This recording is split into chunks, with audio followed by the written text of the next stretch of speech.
Buenas tardes, hermanos.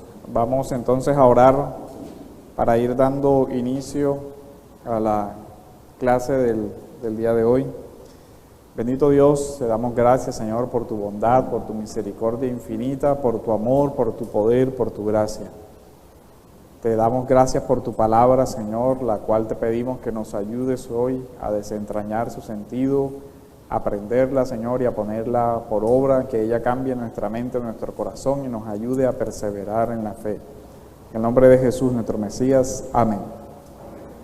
Hoy vamos entonces a desarrollar lo que tiene que ver con la cristología del Apocalipsis. La cristología la otra, Juanca. La cristología en el Apocalipsis hace un eje transversal. Nosotros vimos en la clase anterior cómo había una cristología en las 7 cartas que van dirigidas a las 7 iglesias. Y eso hace una descripción de Cristo completa, pero la cristología no se reduce a la cristología que encontramos en las cartas, sino que en todo el libro se van desarrollando títulos cristológicos que tienen que ver con el mensaje del Apocalipsis.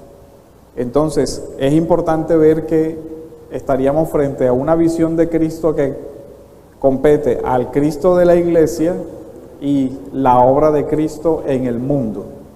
Estaríamos hablando entonces de una cristología que debe entenderse en su totalidad.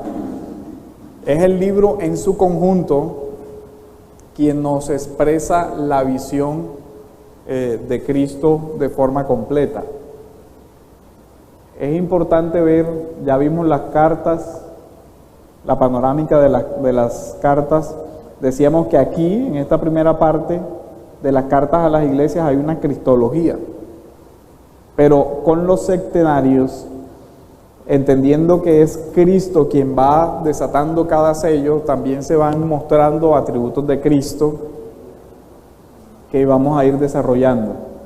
Estos son los diferentes septenarios que ya más o menos los hemos visto, y hoy vamos a trabajar sobre la cristología del Apocalipsis. Cristo en el Apocalipsis. Vamos a leer entonces Apocalipsis en el capítulo 1. Encontramos varios títulos cristológicos.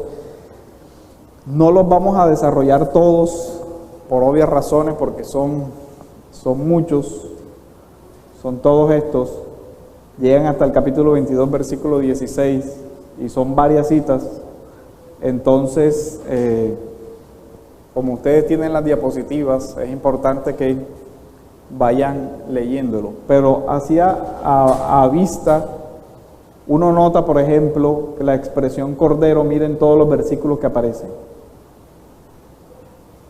Entonces, ya nada más con esa panorámica usted ve que el eje de la redención es un eje importantísimo en la cristología del libro de Apocalipsis.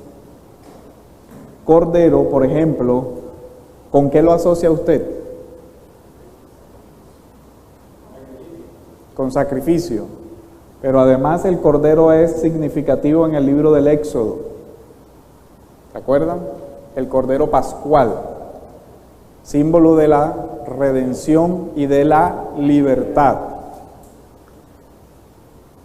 En el libro de Apocalipsis también usted encuentra que se usan mucho las imágenes de las plagas, muy similares a las plagas del Éxodo, capítulo del Éxodo, de las plagas de la salida de Israel de Egipto.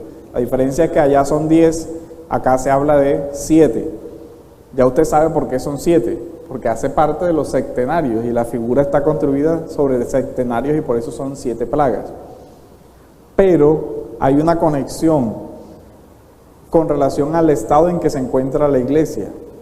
Allá había un pueblo esclavizado, acá hay un pueblo que también está necesitando de redención, de libertad, y quien lo hace otra vez es el Cordero. Entonces, esos términos cristológicos ya nos van permitiendo tener un panorama sobre que en el libro del Apocalipsis la libertad es un eje importante.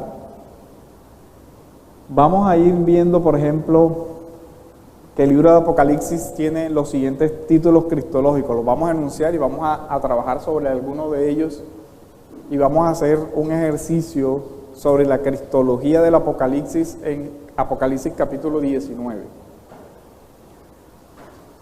Aparece el título de Jesús en 1.1, 1.2, en 5.9, en 12.17, en 14.12, 17.6, 19.10, 20.4, 22.16, 20 y 21.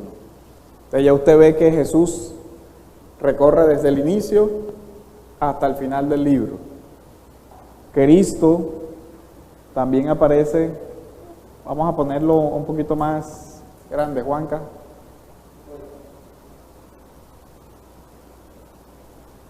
Aparece Cristo, aparece el testigo fiel, aparece el primogénito de los muertos, el príncipe de los reyes de la tierra. Este título cristológico es importante porque aparece muchas veces Rey de Reyes y Señor de Señores, pero conectado también con el hijo de David.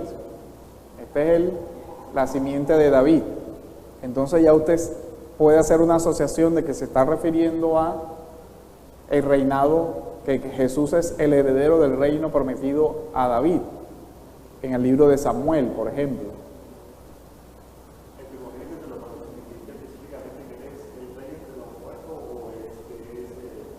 El primero en resucitar para no ver más la muerte, porque acuérdense que hay resurrecciones antes en el Antiguo Testamento y resurrecciones antes de Jesús en el Nuevo Testamento, como la de Lázaro, pero Lázaro vuelve a morir, pero Jesús se levanta de la tumba para no ver más muerte.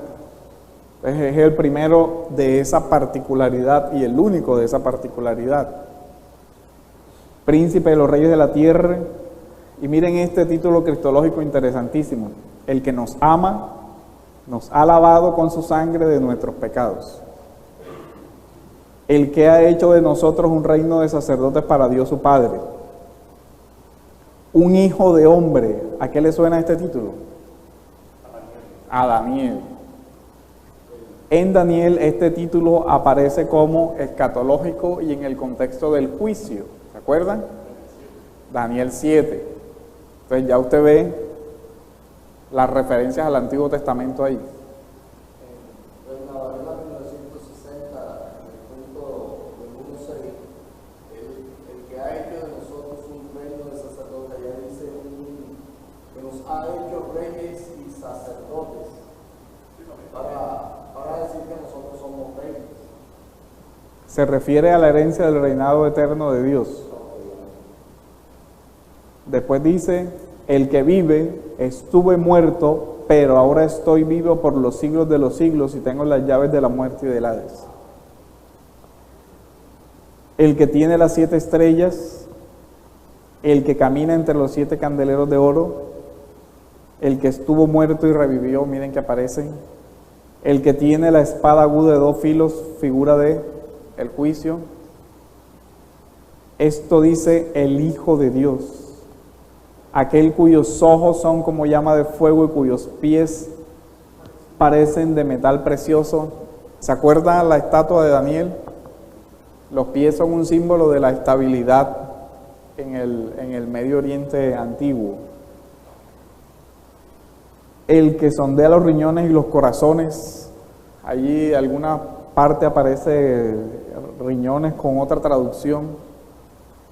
El que tiene los 7 espíritus de Dios y las 7 estrellas, el santo, el veraz, el que tiene la llave de David, el amén, testigo fiel y veraz, el principio de las criaturas de Dios, el león de la tribu de Judá, el retoño de David, el cordero, un cordero como degollado, su Señor, un hijo varón, la imagen de palabra de Dios, Rey de reyes y Señor de señores, Alfa y Omega, principio y fin, el lucero radiante del alba o el lucero resplandeciente de la mañana. Esos son los títulos que aparecen sobre Jesús en el libro de Apocalipsis. Es una visión cristológica bastante completa la que aparece ahí.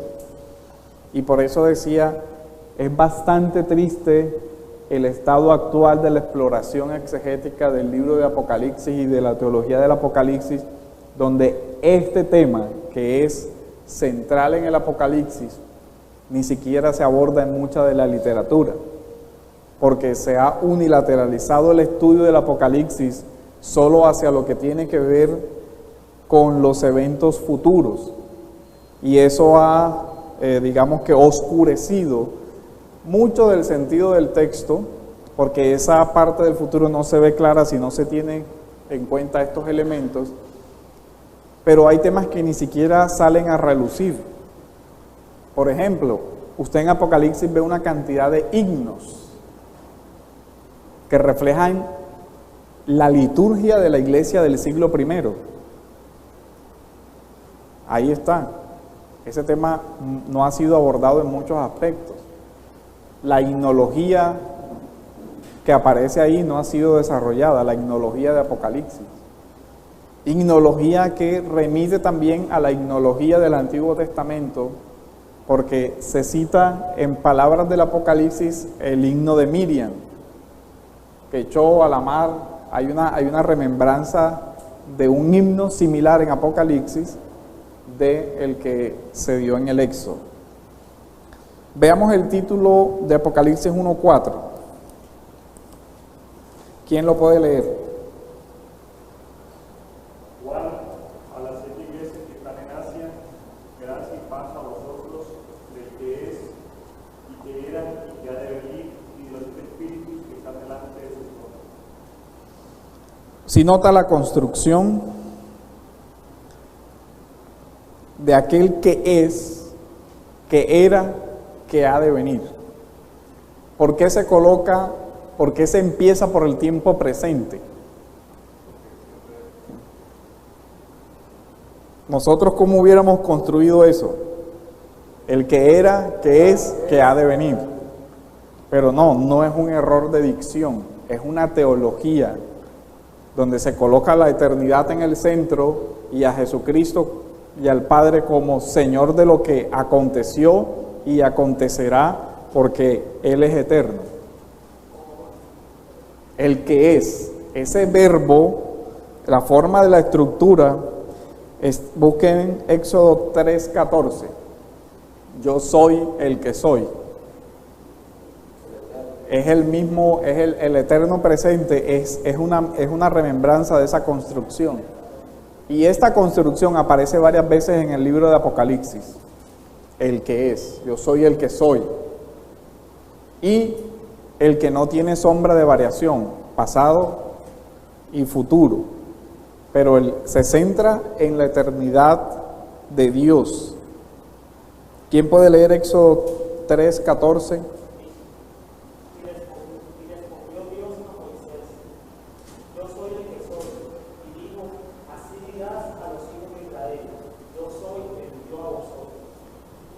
Esa expresión en hebreo se construye desde un verbo que está siempre en tiempo presente. Yo soy el que es, o el que soy. En un presente indica la naturaleza de Dios, que es inmutable. ¿Por qué? Porque después de eso sigue diciendo el discurso que Él va a enviar para que se cumpla la promesa que había dado a Abraham, antigua. Entonces Abraham ya es una referencia al pasado, y de ahí se construye una liberación hacia el futuro. Es una estructura que hace una remembranza de la forma como Dios se presenta. Primero habla de su presente, después dice que Él es el Dios de Abraham y que en virtud de la promesa que Dios le hizo a Abraham, Dios va a liberarlos de la esclavitud egipcia. Entonces ahí están los tres tiempos unidos, que hace referencia a la eternidad de Dios, que reina sobre la historia en todas sus etapas, pasado y el futuro. Pasado está en categoría en la Biblia de promesa. Siempre dice, yo soy el Dios de Abraham, y después, por lo general, viene, por tanto, hay una promesa.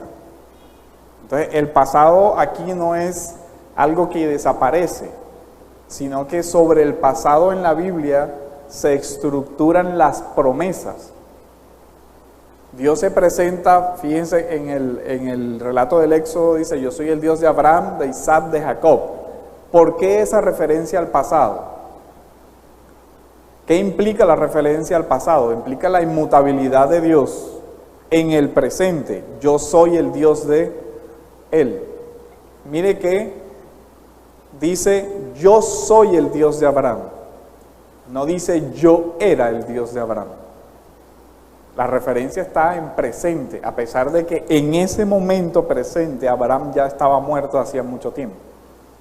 Entonces, aquí el texto se posiciona igual. El que es, que era, que ha de venir. Es una construcción muy hermosa cuando uno analiza las implicaciones.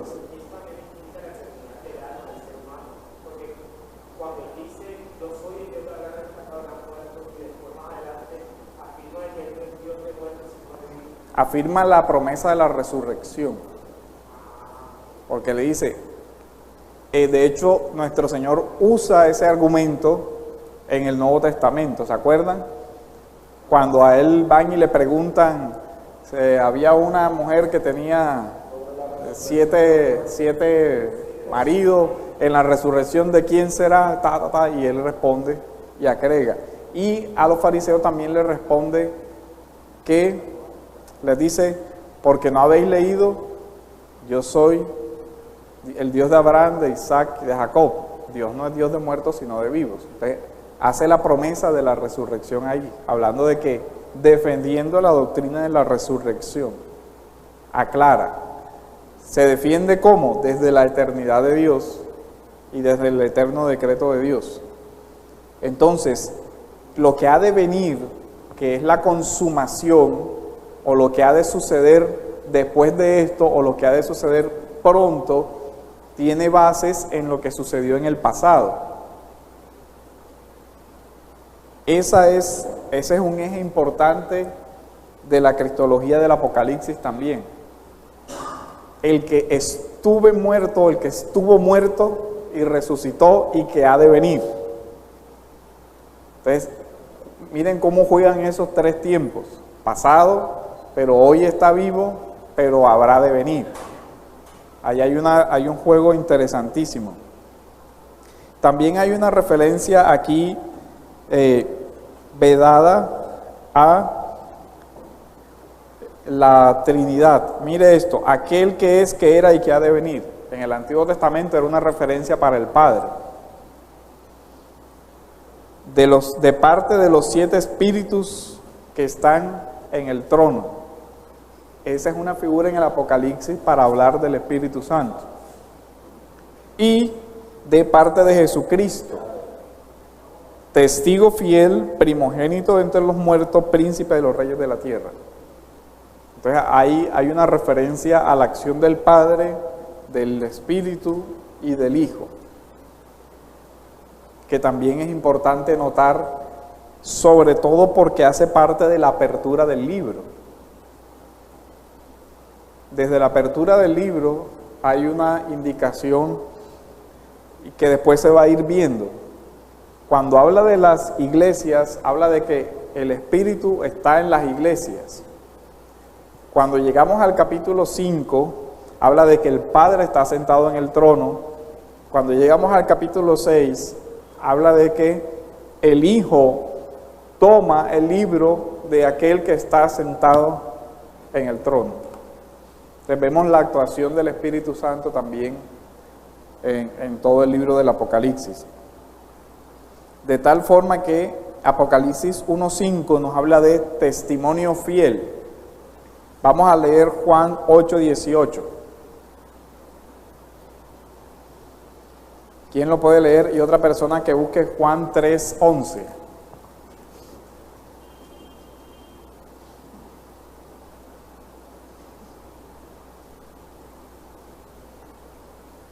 Juan 8:18. Yo soy el que doy testimonio de mí mismo, y el Padre que me envió da testimonio de mí. ¿Qué sigue diciendo? Ellos le dijeron, ¿dónde está tu Padre? Respondió Jesús, ni a mí me conocéis, ni a mi Padre. si a mí me conocieseis, también a mi Padre conoceríais. Entonces dice, mi Padre es quien da testimonio de mí, y él habla de que su testimonio es fiel. Desde el Evangelio de Juan ya se construye la parte de dar testimonio. Dar testimonio. Entonces esa es una parte importante. 3:11. De cierto te digo, de lo que sabemos hablamos, y lo que hemos visto testificamos, y no recibís nuestro testimonio. Y otra vez después en Apocalipsis Juan reitera que, que Jesús es un testigo fiel y verdadero. ¿De qué? ¿De qué sería Jesús un testigo fiel y verdadero? De lo que él ha hablado que viene del Padre. Entonces, el Evangelio es dado al hombre por un testigo fiel y verdadero, nada menos y nada más que por el propio Hijo de Dios, quien tiene todos estos títulos.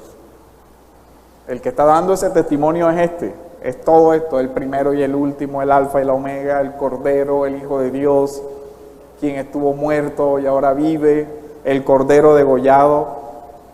Él es el que está dando testimonio. Cuando usted une esas afirmaciones dentro de esa globalidad, ve el peso de los argumentos. Puede ver la unidad de cómo se forma. El que está dando testimonio es todo esto.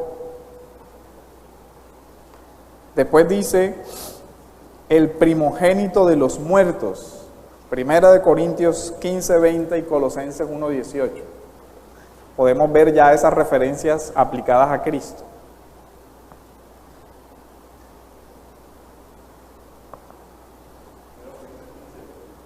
Sí.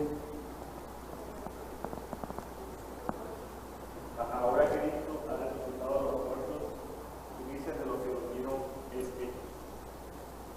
Primicias de los que murieron es hecho. De los que durmieron. Ahí hay una referencia a que Jesús es la primicia de la resurrección, entendida como ya lo hemos mencionado, porque antes de él resucitaron otros. Entonces, ahí primero no significa primero de un orden de sucesión de 1, 2, 3, porque el hijo de la viuda de Naín, por ejemplo, resucitó desde el Antiguo Testamento, y hubieron varios, Lázaro en el Nuevo. Entonces, esa no es la referencia a la que está haciendo ahí Pablo. Ahí también hay una referencia un poquito más compleja de examinar ahora, y es primicias como la fiesta que está relatada en Levítico 23. Ahí hay una referencia también a la figura de la fiesta, que se usa ya como referencia en el Nuevo Testamento, como cumplimiento. Jesús es el cumplimiento de eso, pero no vamos a examinar esa parte hoy. Colosenses 1:18.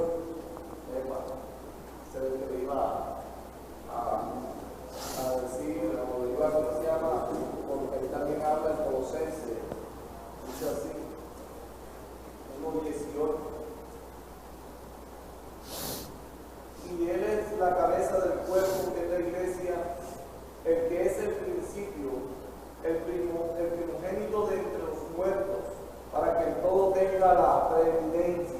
Entonces aquí se asocia ahora principio de la resurrección, el primogénito de la resurrección, con la eclesiología, cabeza de la iglesia, y con la preeminencia. Fíjense que también con relación a los juicios se usa el argumento de también la muerte y la resurrección. ¿Quién es digno? El Cordero que fue degollado y que permanece en pie. El resucitado es el que es digno de abrir el libro y de desatar las plagas y todo lo demás.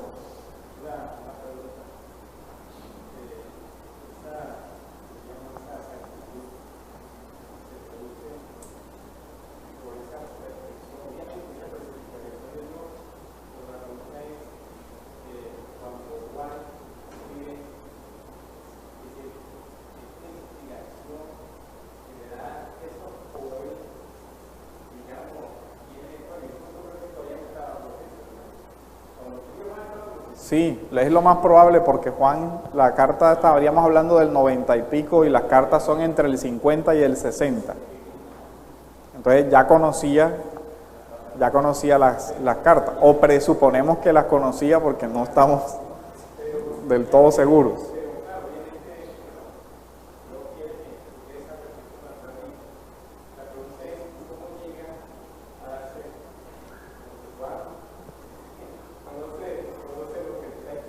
Claro, yo pienso que, acuérdense que Juan tenía una formación en el Antiguo Testamento muy, muy profunda, porque hay muchas citas implícitas. Creo que alguien hacía una estadística de las citas del Antiguo Testamento que están en el libro de Apocalipsis y creo que excedía de las 300 citas. O sea que el libro de Apocalipsis tiene alrededor de citas directas e indirectas del Antiguo Testamento casi 300. ¿Eso qué quiere decir? Si usted no conoce el Antiguo Testamento, no va a entender jamás Apocalipsis ni sin culpa. Porque todo el simbolismo que está aquí no se lo inventó Juan. Era un simbolismo que ya venía utilizando el pueblo de Dios desde el Antiguo Testamento. Desde el Génesis. Fíjense que el que es, que era y que ha de venir es Éxodo. Las plagas del Apocalipsis son del Éxodo. ¿Ya ven? Ejemplo, Jesús es en el Apocalipsis 5,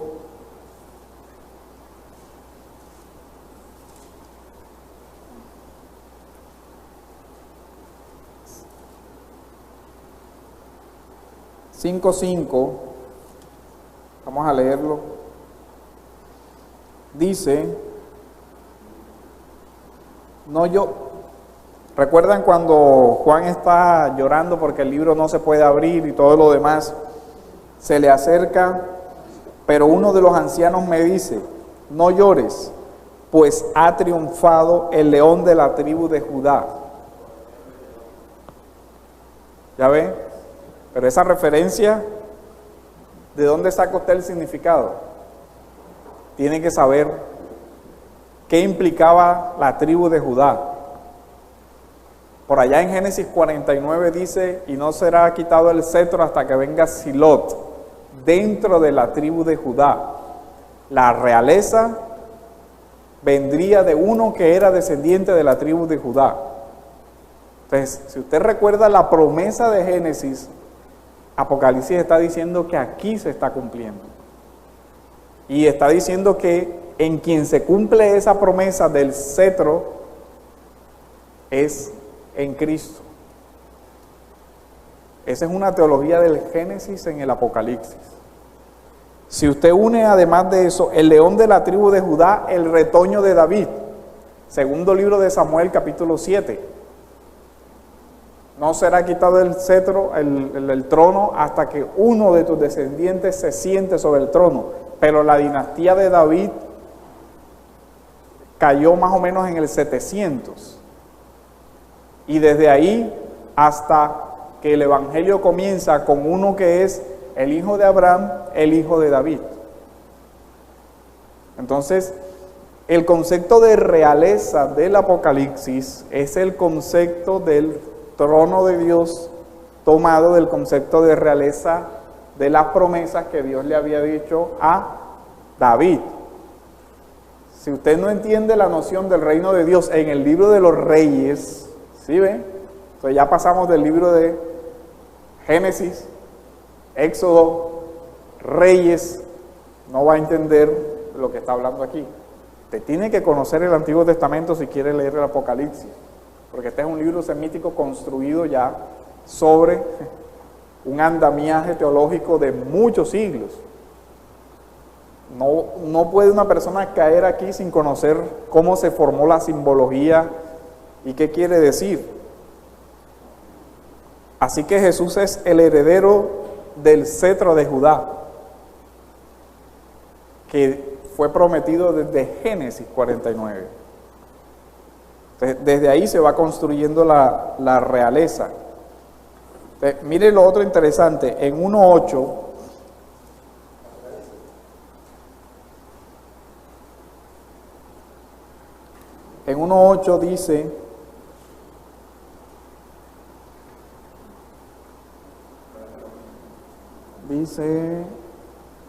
dice el Señor Dios, el Todopoderoso, yo soy el Alfa y la Omega.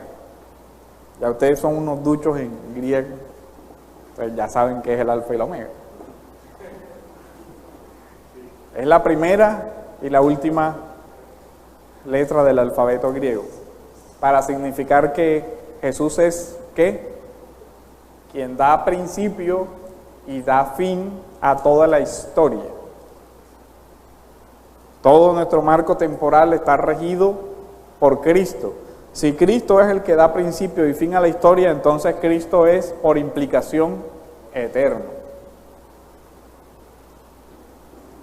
Antes de la creación, para que sea el Señor de la historia y de la redención. Veamos 1.13. Sí, capítulo 1, versículo... dice, en medio de ellos había un hijo de hombre, Daniel 7.13. ¿Sí ve? Ahora el libro de Daniel. Entonces ya usted es un ducho en Génesis, en Éxodo, en los libros de los reyes, en Daniel. ¿Qué dice Daniel 7.13? Un hijo de hombre. Y ojo, el contexto en el que está Daniel es el contexto de el juicio escatológico. Jesús es entonces ¿quién? Quien ha de venir y juzgar a todas las naciones en el tiempo del fin. Pero si usted no entiende la profecía de Daniel, no se ubica en Apocalipsis, le quedaría muy difícil. El autor bíblico presupone que ya usted conoce eso. Él no tiene que detenerse a hacer un paréntesis. El Hijo del Hombre es una referencia al libro de Daniel, capítulo 7, versículo 13, porque usted es un experto en el Antiguo Testamento y se lo sabe de memoria, como todo buen judío. El autor presupone un lector, y su lector es un lector formado en las Escrituras del Antiguo Testamento, que puede reconocer esas referencias con solo nombrárselas.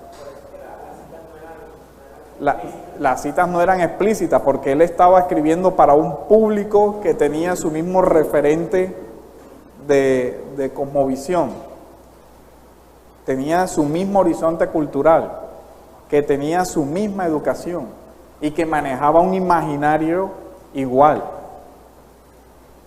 El asunto es que si nosotros no tenemos ese imaginario igual, nos perdemos. Por eso nos toca construirlo. ¿Construirlo cómo? Estudiando muy bien el Antiguo Testamento para cuando veamos esas alusiones así, enseguida asociemos. Hermano. No será que 10 puntos en el principio darle un mensaje en palabras más sencillas y no necesariamente todo el público se iba a dirigir. Tal vez para confirmar de un grado que la inspiración de la divina que tiene un arraigo de Sagrada Escritura con esa profundidad como para que no se dudara, porque eso nos confirma que Dios estaba en el asunto. Claro. Lo otro es que Dios en su sabiduría busca con esto a lo que hoy existimos, establecer la necesidad de hacer ese estudio que usted está subrayando, conocer el Antiguo Testamento y de hecho de que profundicemos Claro. en la Sagrada Escritura. Es que, mire por ejemplo eso que dice el hermano, Apocalipsis 21, vi un cielo nuevo y una tierra nueva. Génesis comienza, en el principio creó Dios los cielos y la tierra. Cuando usted lee Apocalipsis, encuentra que dentro de la ciudad nueva está el árbol de la vida, que estaba ¿dónde? En el Génesis. Los ríos que estaban, ¿dónde? En el Génesis. Y después le dice que ahí no habrá templo. Y describe la estructura de la Nueva Jerusalén. O sea que usted debe ver que aquí hay una interpretación de la nueva creación. La creación del Génesis, que fue fue objeto de la corrupción por causa del pecado, es renovada en el libro de Apocalipsis. Y así hay muchas estructuras que nos muestran que la Biblia es una unidad. A pesar de la diferencia en el tiempo, de la extensión de un libro hacia el otro, el autor sagrado es uno solo. Dios inspira todo y hay una unidad en toda la revelación. Por eso es que aquí no se puede partir un pedazo y un pedazo, porque los supuestos están de que cuando usted llega al final conoce todo lo anterior. Ya está ubicado en quién es el Cordero, qué significa que el Cordero fue degollado. Ya esas imágenes usted las asocia. Si usted leyó el Evangelio de Juan, donde Juan ya le dijo, he aquí el Cordero de Dios que quita el pecado del mundo, cuando en Juan le dice que el Cordero que fue inmolado, entonces ahí usted no se imagina un animalito degollado, sino a quién, a Cristo crucificado. Y así. Entonces Daniel 7:13, ¿quién lo puede leer? Y alguien que busque Daniel.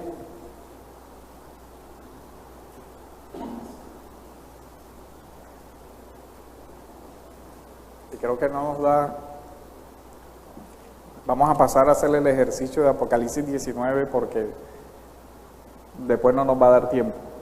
Vamos a leer Daniel 7:13 y nos ubicamos en que Daniel, esta cita de aquí, es una reminiscencia del libro de Daniel. O sea que usted debe ir uniendo. ¿Quién puede leer Daniel 7:13? Miraba yo en la visión de la noche, y he aquí con las nubes del cielo, de las nubes del cielo venía uno como un hijo de hombre, y vino hasta el anciano de días, y le hicieron acercarse delante de él. Ajá. Y le fue dado dominio, gloria y reino para que todos los pueblos, naciones y lenguas le sirvieran. Su dominio es Dominio eterno. que nunca pasará, y su reino uno que no será destruido. Todo eso usted debe tenerlo presente cuando Apocalipsis le dice, este es el Hijo del Hombre. Entonces no hay que tener como reminiscencia todo ese concepto. Claro, Marcos está usando la misma referencia. Por eso cuando uno pasa así de volada por los versículos no es sano. Porque miren toda la riqueza que tiene esa sola afirmación. Y ahí podríamos quedarnos desglosando qué implica que tenga reino, dominio eterno, que se haya acercado, que las vestiduras que tiene, que todo lo demás, que aparezca con vestiduras sacerdotales combinadas con reales, porque en el libro de Apocalipsis Jesús aparece vestido como sacerdote y rey, usa ambas vestimentas, que ahí hay un mensaje teológico muy claro. Jesús es rey y sacerdote. En esa cristología del Apocalipsis aparece eso. ¿Cuándo se da usted cuenta? Cuando usted conoce toda esa parte del libro de Levítico y de las vestiduras del sacerdote y uno dice, oye, pero estas vestiduras, estos colores, esto es la túnica del sacerdote. Pero el sacerdote no usaba diadema de realeza, pero Jesús sí está utilizando una combinación del sacerdocio con la realeza en el libro de Apocalipsis. Pero esas son unas referencias que están ahí. Y que cuando usted ve la descripción de los vestidos, deténgase a ver por qué. Cuando usted vea los colores, deténgase a pensar por qué. Porque esos colores ya son usados en el Antiguo Testamento y le asocia. Apocalipsis 19, ahí hay una identidad del Hijo de Dios. Entonces vi el cielo abierto. Esta es una fórmula de apertura. Entonces vi. Comenzó un relato.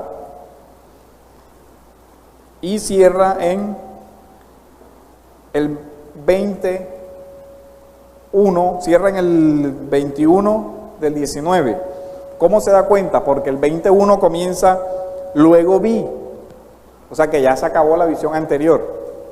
Entonces, la visión del jinete del caballo blanco va desde 11, versículo 11, hasta el versículo 21. Vamos a leerlo.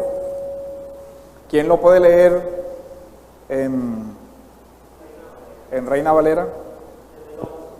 Desde el versículo 11 hasta el versículo 21.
Aquí hay un eje de identidad que se da por la figura de el nombre. Es un tema que recorre ahí.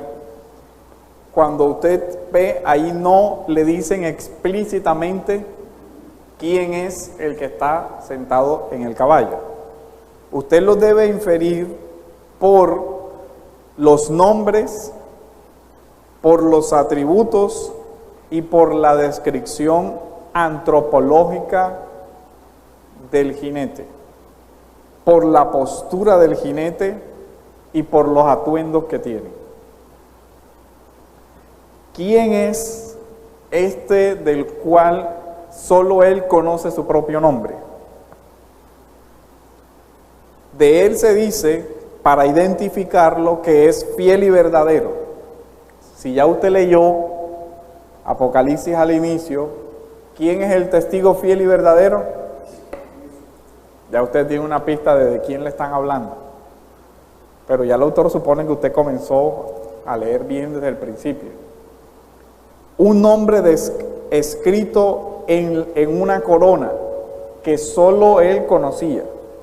Ahí tiene que ver ya con que la identidad, esta identidad, aunque nosotros entendamos los atributos de Cristo, siempre habrá un misterio en lo que compete al ser de Cristo.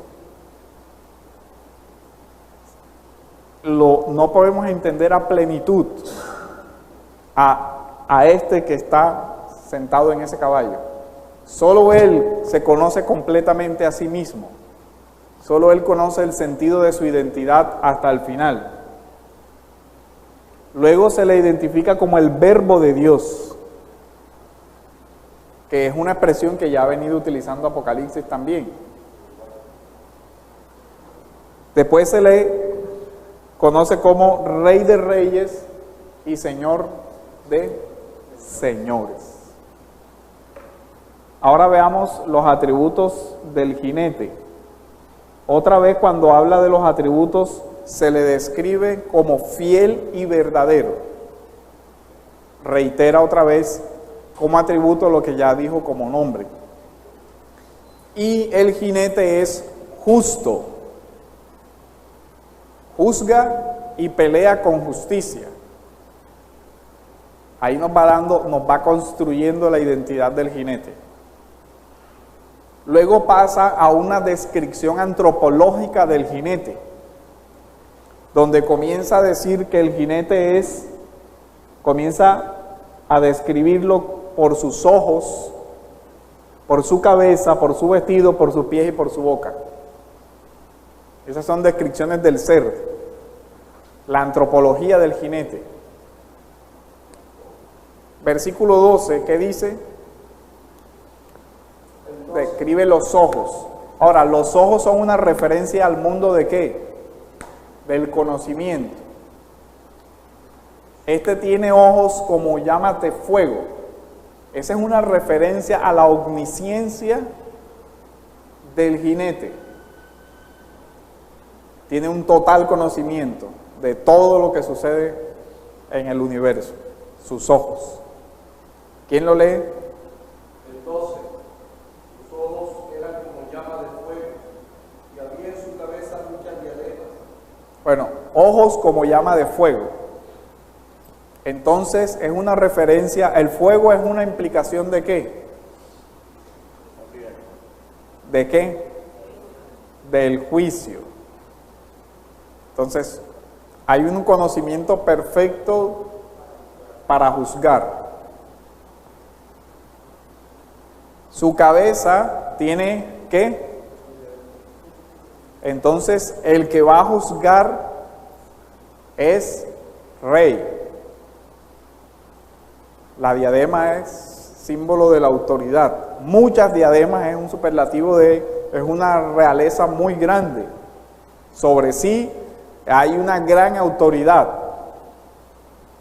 Quien va a ejecutar ese juicio perfecto, que conoce a todos y cada uno de los que va a juzgar, es un rey soberano.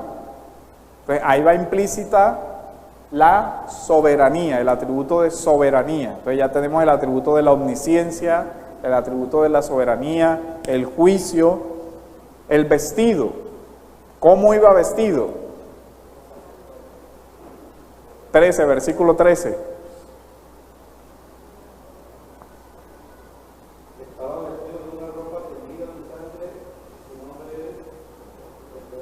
Entonces, la ropa teñida en sangre. ¿Por qué? Porque eso es una referencia a el cordero que fue degollado, a su sangre. ¿Dónde se fundamenta el juicio que el cordero estaba haciendo? En el capítulo 6. ¿Quién es digno de tomar el libro y de desatar sus sellos? Aquel cordero que fue degollado. Ahora, la sangre ahí hace referencia a dos cosas: a la sangre que derrama el jinete, o a la sangre que salpica por causa del juicio. Pueden haber las dos referencias. En Apocalipsis, creo que el capítulo 2, la sangre es aquella en la que se limpian las vestiduras de los santos. Pues también va construyéndose así. La boca, en la boca tiene que, versículo 15 y versículo 21. Ahora, ¿qué significa el color? Las vestiduras blancas son ¿qué?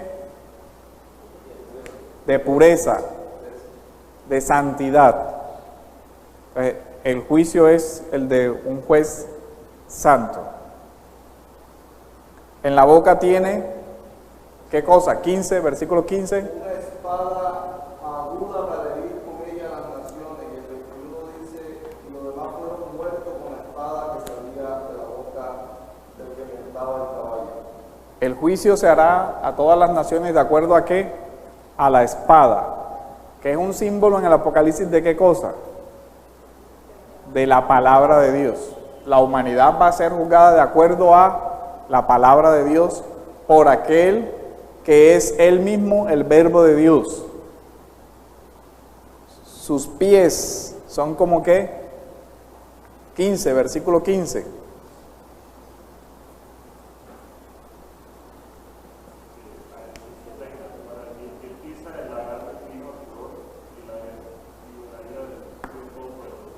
Que pisa. Esa expresión ya la encontramos en el Antiguo Testamento muchas veces y es una expresión del juicio. La postura, el jinete está sentado. Cuando hay una referencia en el Apocalipsis, la referencia, ¿quiénes aparecen sentados? Aparece el Padre, aparecen los reyes sentados, Jesús aparece sentado.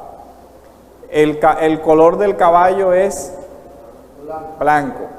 ¿Quiénes usaban caballos en la antigüedad? Los reyes. Acuérdense de Esther.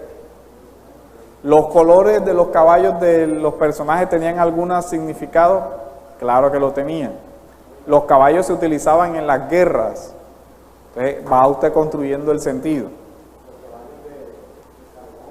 Claro, ahí van las referencias.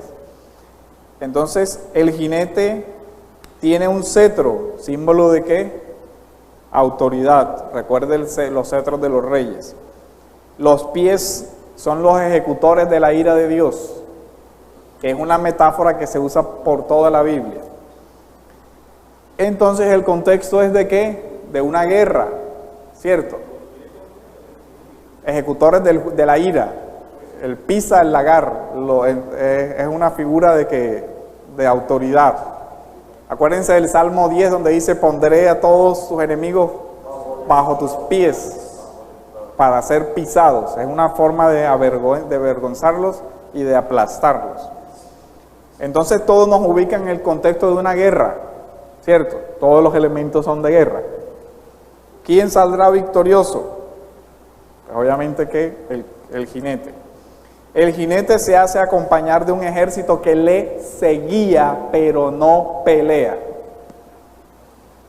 De hecho, no hay combate. Si usted ve, pareciera que hubiera haber guerra y lo que hay es un juicio. ¡Prum! El jinete los aplasta, sin combate.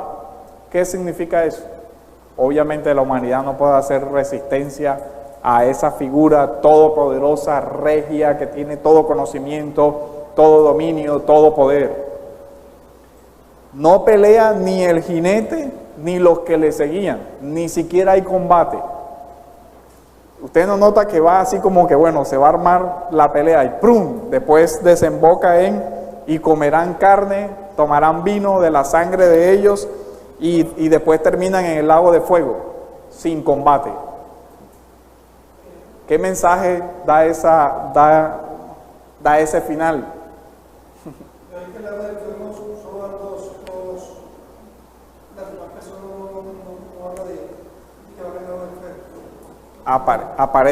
Aparecen en el lago de fuego ¿quién? Claro, es que habían aparecido, ¿te acuerdan el esquema que vimos? De la bestia, los falsos profetas y todo. Obviamente van ellos con todos sus séquitos, los que lo seguían también, porque hay una antítesis ahí entre los que siguen al jinete y los que siguen a estos dos personajes. Entonces, es bien interesante cómo se diluye. Entonces, ¿quiénes son los enemigos del jinete? La bestia, el falso profeta, los reyes de la tierra, los capitanes, los jinetes, los esclavos, los libres, los ejércitos. Todos. Los describen todos los enemigos. ¿Cuáles son las armas del jinete? La espada, que es la palabra de Dios. ¿Cuáles son las armas de los enemigos? Las señales y los prodigios por medio de los cuales llevan a la idolatría. ¿Cuál es la advertencia ahí entonces? La bestia y lo demás usan señales religiosas, señales de milagros y de todo lo demás, para llevar al pueblo a la idolatría. Contra eso hay que hacer combate. ¿Pero cómo? Con la palabra de Dios. Y quienes perseveren en esa idolatría y en el seguimiento de la bestia y el dragón serán objeto de la cena. Pero ahí acuérdense que en Apocalipsis aparecen varias cenas. Las cenas del Cordero con su esposa, la boda, y la cena del juicio. Son dos imágenes diferentes. Aquí es la cena donde se come la carne de ¿quién? De los enemigos, de los jinetes, del falso profeta, de la bestia, el juicio. Y aparece dos figuras del juicio, el de la cena, el vino y la carne, y el del lago de fuego. Entonces, ese es un ejercicio de, miren la cristología que hay aquí, la cristología profunda del Apocalipsis. Aparece completa en un solo, y así usted va construyendo. Entonces, es un ejercicio de cómo ver en un segmento la doctrina del Apocalipsis con relación a quién es Jesús. Y escogí este porque tiene una gran cantidad de combinaciones. Se designa su realeza por su postura, por los colores, por el caballo. Son un conjunto de símbolos que usted debe interpretar en conjunto para poder tener una visión clara del mensaje. Entonces, ¿hasta aquí hay alguna duda, pregunta, comentario?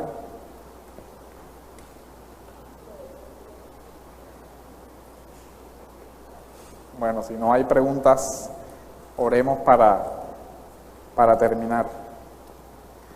Bendito Dios, te damos gracias, Señor, por tu palabra, por tu magnífica palabra, Señor, por lo complejo de ella y porque tú, Señor, das a tu pueblo también la sabiduría para entenderla y para ponerla por obra. Te agradecemos, Señor, por la forma tan majestuosa con la que describe, Señor, tu obra de redención por medio de tu Hijo. Te damos gracias, Señor, por este libro y te pedimos que nos des la sabiduría para entenderlo y para vivir, Señor, de acuerdo a su mensaje. En el nombre de Jesús te lo pedimos y te damos gracias. Amén.